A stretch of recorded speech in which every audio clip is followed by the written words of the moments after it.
Auditing లేకుండా ఉన్నటువంటి సంస్థ ఏదైనా ఉందంటే ఇండియన్ రైల్వేస్ అది. మరి అది ఎందుకు అలాగా కేంద్ర ప్రభుత్వం ఇప్పటికీ దాన్ని అలా మెయింటైన్ చేస్తుందో నాకైతే తెలియదు. మీరు రూల్ బుక్ రాసేటప్పుడే మహానుభావుడు అంబేద్కర్ లాంటి వాళ్ళు రాసినటువంటి ఆ రాజ్యాంగాన్ని మీరు రాంగ్ ఇంటర్ప్రెట్ చేసి దాన్ని మిస్లీడ్ చేస్తున్నారు.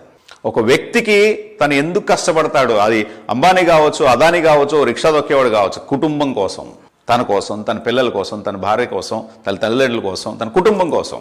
మరి కుటుంబంతోనే గడపనటువంటి ఆ జీవితం దేనికి, ఆ జీతం దేనికి? పోనీ అందులో కూడా సరే గవర్నమెంట్లు మన మాట మనం ఎన్నుకున్నటువంటి గవర్నమెంట్లు అయినా సరే అదేదో పెద్ద పైనుంచి భగవంతుడు దిగి వచ్చాడంటే అభిప్రాయాలు ఉన్నటువంటి జనంలో మాలాంటి వాళ్ళు చెప్పేది మీకు ఎలాగ అర్థం కాదు. గవర్నమెంట్ అంటే మనం నియమించుకునేటువంటి ఉద్యోగస్తులు, వాళ్ళు ప్రధానమంత్రి కావచ్చు, రాష్ట్రపతి కావచ్చు, ముఖ్యమంత్రులు కావచ్చు, మంత్రులు కావచ్చు, ఎవరైనా కావచ్చు, మన దగ్గర మన డబ్బులతోటి మనం కట్టే ట్యాక్సులతో జీతాలు తీసుకుంటూ మనకి పనిచేసేటువంటి సేవకులు వాళ్ళు, మన దగ్గర ఉద్యోగస్తులు వాళ్ళు. మీ ఇంట్లో ఒక కార్ డ్రైవరో, ఒక పని మనిషో, లేకపోతే మీ అకౌంటెంటో, లేకపోతే మీ ఆఫీసులో పనిచేసే ఒక క్లర్కో, ఎలాగో ప్రధానమంత్రి అయినా అంతే, ముఖ్యమంత్రి అయినా అంతే. కానీ మన ఉన్మాదంతో, మన అభిమానంతో మనం వాళ్ళందరం ఎక్కిచ్చేస్తున్నాం.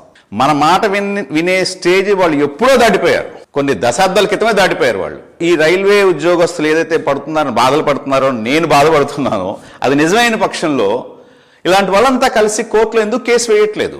కోర్టులకి కళ్ళకు గంతలు కట్టుంటాయి, ఇదే కదా న్యాయదేవత సింబలు. వాళ్ళకి చెవులు మాత్రమే ఉంటాయి, మనం చెప్తేనే వింటారు, వాళ్ళు చూడలేరు. వాళ్ళు ఒక న్యాయమూర్తి రైల్లో ప్రయాణం చేస్తున్నా సరే ఈ రైల్లో ఏం జరుగుతోంది, ఎవరు బాధల్లో ఉన్నారు, ఎవరికి సరైన న్యాయం జరగట్లేదు అనేటువంటి ఆలోచన వాళ్ళకి రాదు.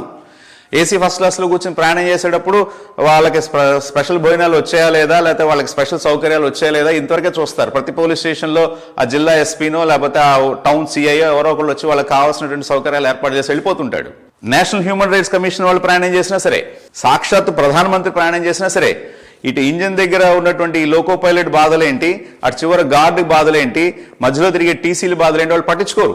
మనమే పట్టించుకోవాలి, మనమే న్యాయం చేసుకోవాలి. మనకి ఎవడో వచ్చి దేవుడు వచ్చి న్యాయం చేస్తాడని భ్రమలోంచి మనం బయటికి రావాలి.